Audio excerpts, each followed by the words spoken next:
Hello students, welcome to EPG Pathshala. I am Dr. Amarjit Singh from Himachal Pradesh University, Shimla. Today we are going to discuss about a module uh, regarding inelastic scattering of X-rays with matter from paper Solid State Physics.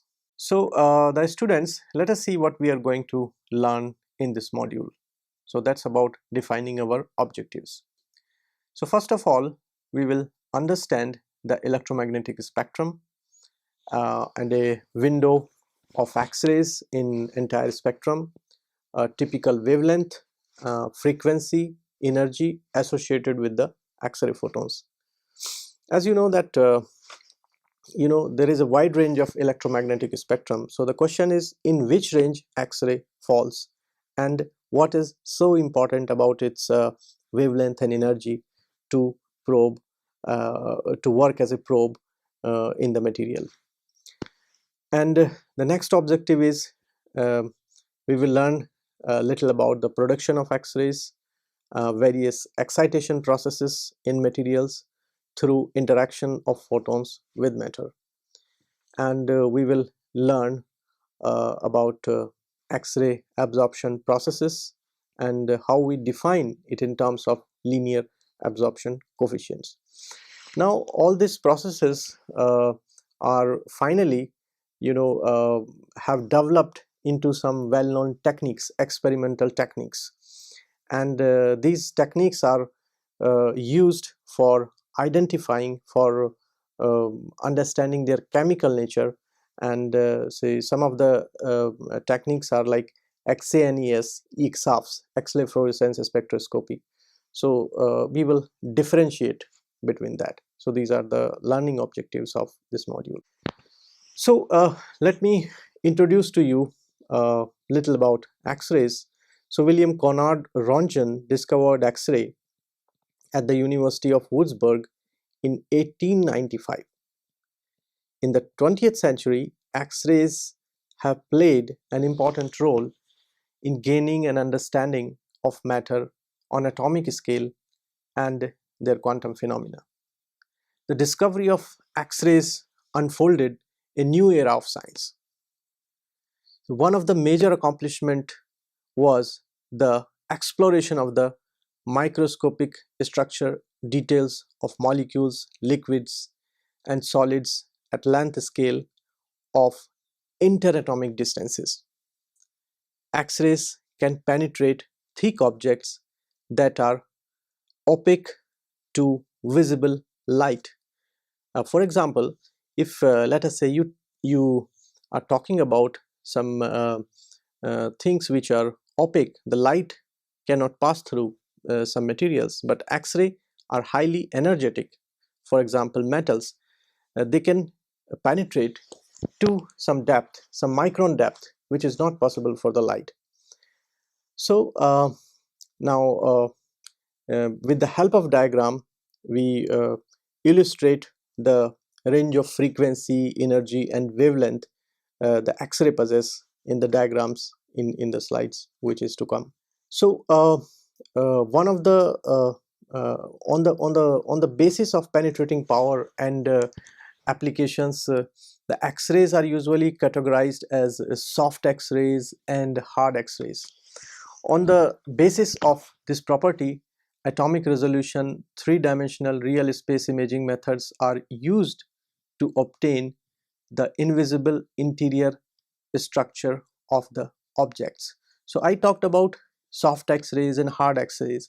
Basically, these two terms are used to these are used to represent the energies of the X-rays. When wavelength of X-rays is of the order of 1 angstrom, so that has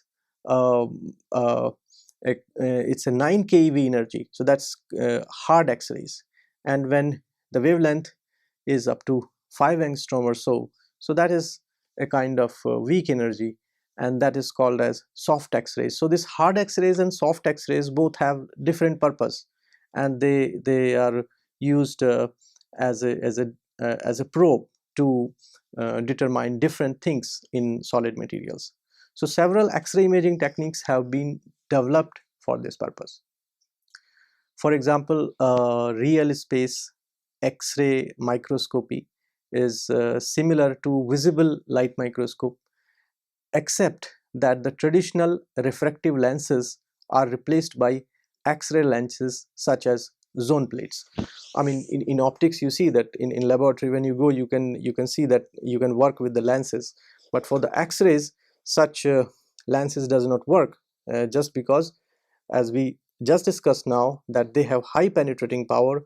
Instead of reflecting, they usually penetrate. Of course, at certain very low angle they reflect, but then we need a very large lenses. So zone plates are instead used for lensing system in X-rays.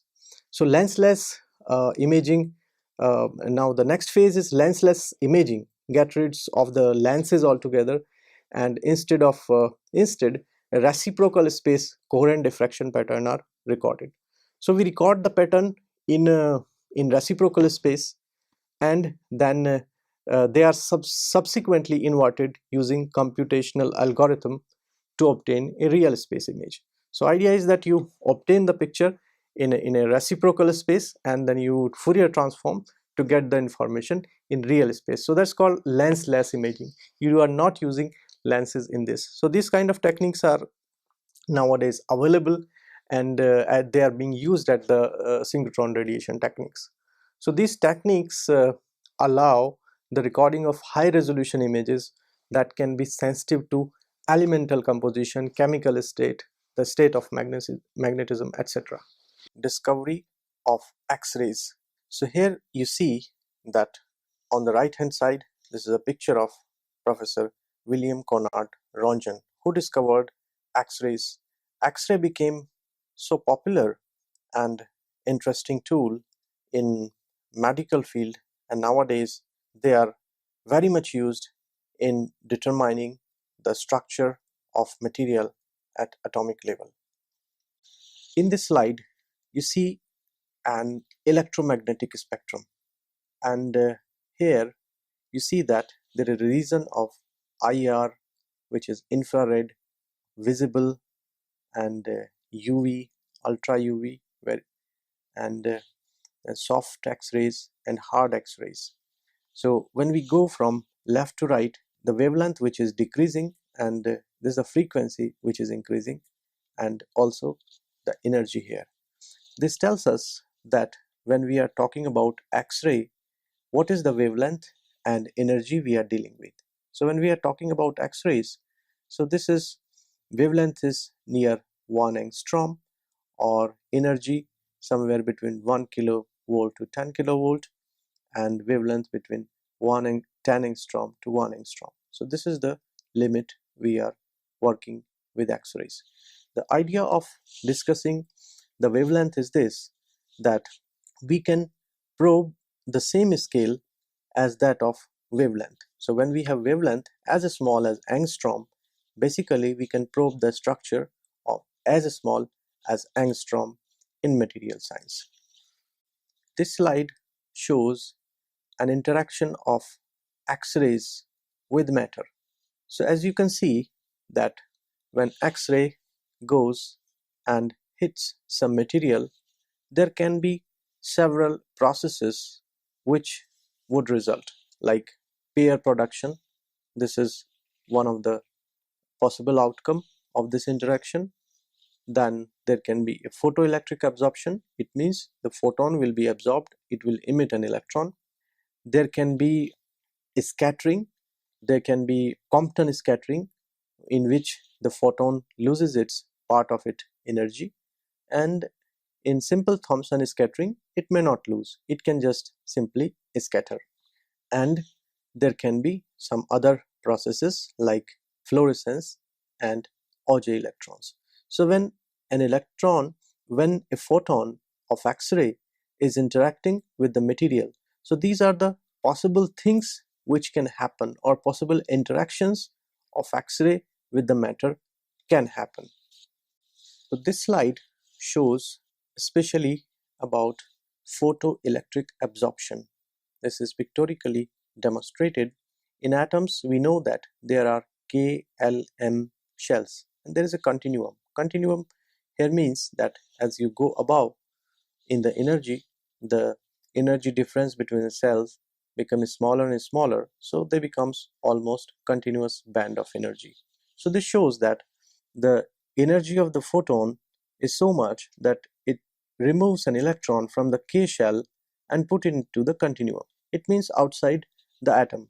Now it is no more bonded to atom. It's a free electron basically. So that is what about is photoelectric aberration. So in this slide, we have shown what is fluorescent X-ray emission. As you have seen in the earlier process in the case of photoelectric absorption, that one atom was removed from the K shell as it is visible in the left hand side of diagram. Then what happens is this atom is unstable because first the lower energy shell should be filled and then it goes to higher energy levels. So definitely when lower energy level is empty, the electron from some above energy level will jump to the lower level, so that the atoms which was excited now becomes de-excited. So in this process, when atoms become de-excited and obtains its ground state, then another a photon of the energy, which is the difference between L and K shell, will be ejected. Now you can see that in this process there can be transfer of electrons from L shell, from L cell and from higher.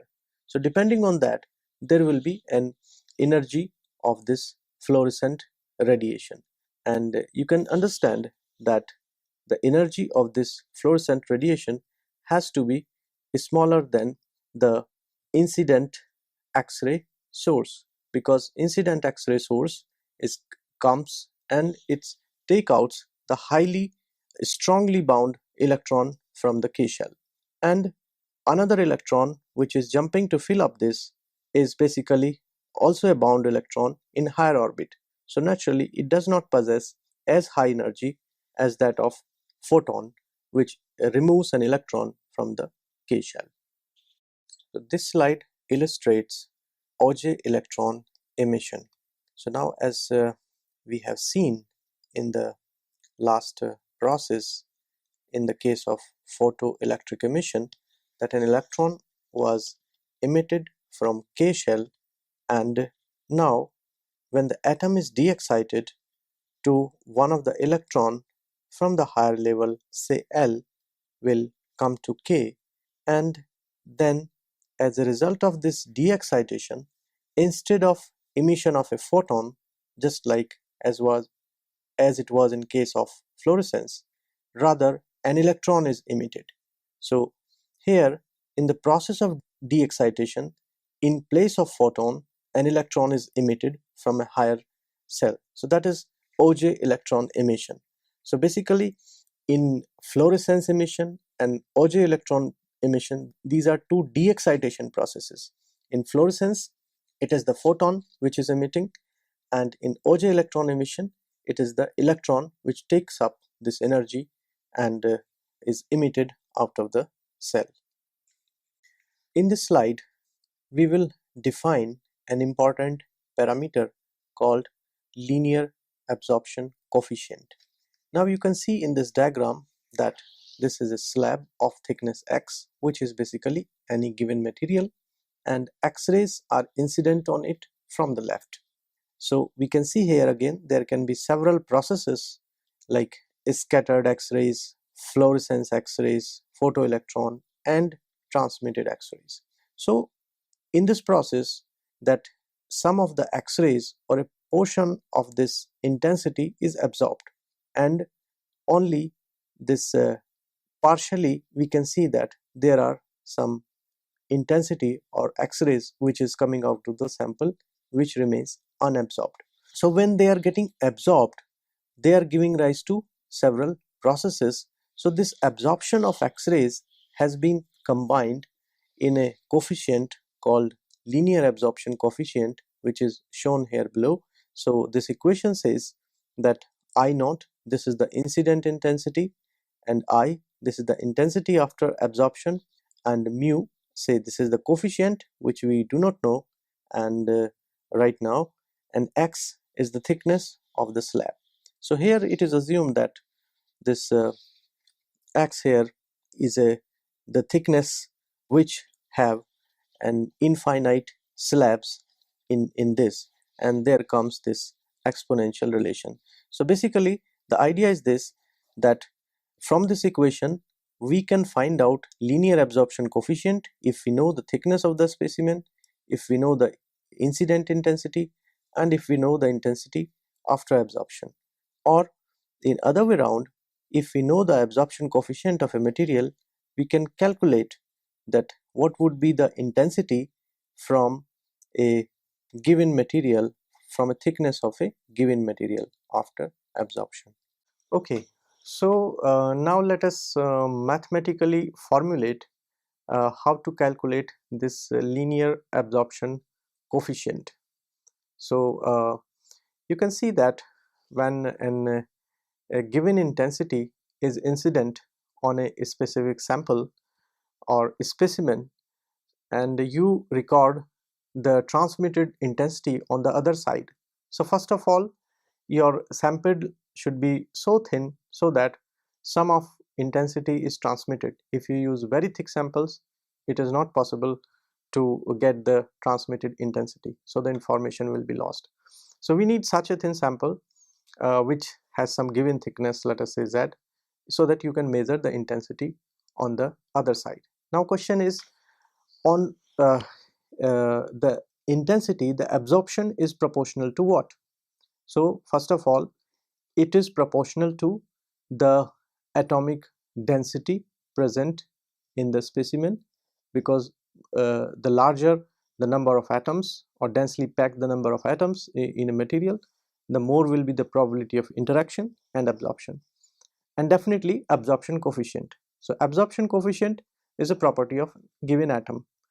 So some of the atom, as you see, they absorb more radiation, other atoms absorb less. So it also depends what species it is, what kind of atom it is, and of course on the thickness of the specimen, because larger the thickness, you can see that the intensity will get more and more chance, this beam will get more and more chance to interact and get reduced in size. So this formula W is equal to I rho at dz omega a, this equation represents that what is the probability factor, what is the probability of an absorption of a given incident radiation. Here in this slide we have shown this mathematical form of this linear absorption coefficient. As you can see that this is product of atomic density and absorption cross section. So this subscript A here and AT, this represent atom. So this absorption cross section is dependent on what kind of atoms we are using. For example, sodium, chlorine, hydrogen, or any other atom which will have different absorption cross section. So this is further uh, extended, this formula, into the real density, Avogadro number, molar mass, to relate this linear absorption coefficient. And when you have several different kinds of atom in a given material, so this lower relation sum over j, j is any particular type of species or atom we are using. So from there one can calculate the linear absorption coefficient. In this slide, this diagram shows that how absorption cross section sigma, this depends on the energy of the incident radiation. When you have an X-rays, so if you change the energy, as you can see from left to right, this absorption cross section is linear and it drops, and then you see the sudden edge, it rise. The sudden edge demonstrate that from now you have gone on to the different energy level. This has occurred due to the emission of electron from higher energy shells. So this kind of edges you will see further if you extend this spectra, and this ages reflect that now we have gone into a different shell. The shell which we are talking here is KLMN, which are discrete energy shell. So age here basically represents switching over, when we switch over from one shell to another shell. Experimental measurement of X-ray absorption age. So here you see in the slide we have shown a diagram on the left hand side where a monochromatic X-ray beam is incident on the sample. So monochromatic means it has a single wavelength, it's a given wavelength, and we measure the intensity of this one using an ionization chamber. So I naught is an incident intensity, and then after it passes through the sample we again measure the intensity, so which is the transmitted intensity, again in ionic chamber, and on top you can see that this IF, fluorescence detector. So this is a detector which determines the energy of the emitted radiation. So how to measure the absorption age, or we can say the different fluorescent, the energy of the different fluorescent waves emitted from the sample. Here our monochromatic beam is working, is a source of excitation. It excites the sample, then there comes a fluorescence radiation with a wavelengths, with a different wavelengths of a smaller energy. And this diagram on the right hand side shows how this transition takes place. Now you can see that there is a K shell, which is the ground shell, the lower cell in this diagram, and then L, and L is, you can see that, further divided into some 3 subcells, L1, L2, L3, and M is again divided into 5, and so on. And you can see that the transition from higher energy to lower energy takes place with some certain selection rules. Now with this, each kind of transition which is allowed between higher energy level and lower energy level, they emit, you can see that they can emit a given number of wavelengths, which of course will be less than the wavelength of the incident radiation. So, and using this fluorescence detector we identify which wavelength it is. So basically this technique works as a fingerprinting technique to identify materials.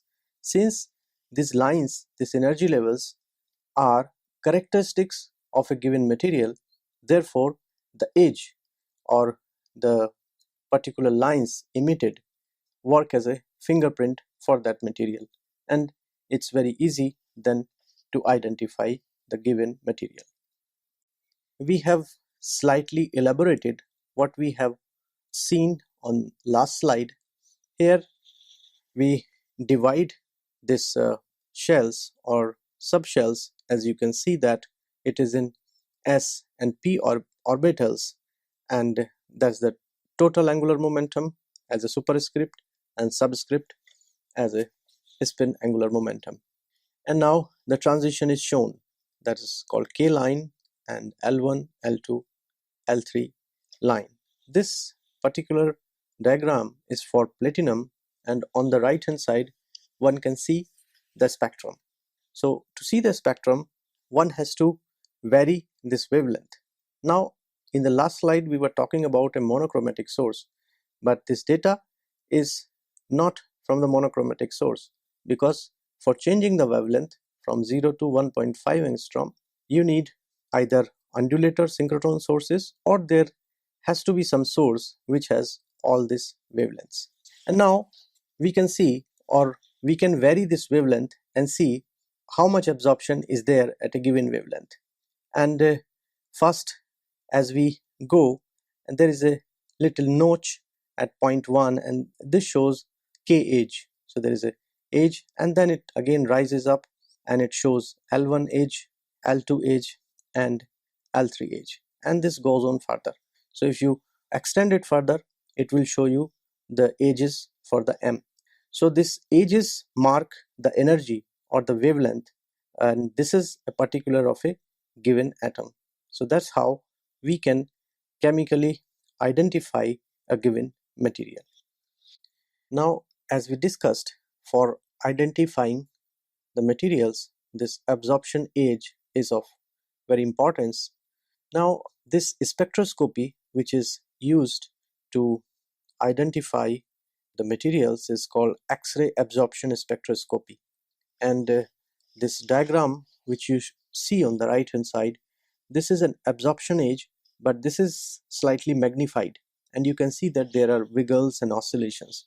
These wiggles and oscillations are characteristics of the energy level of an environment. So this gives a very important information.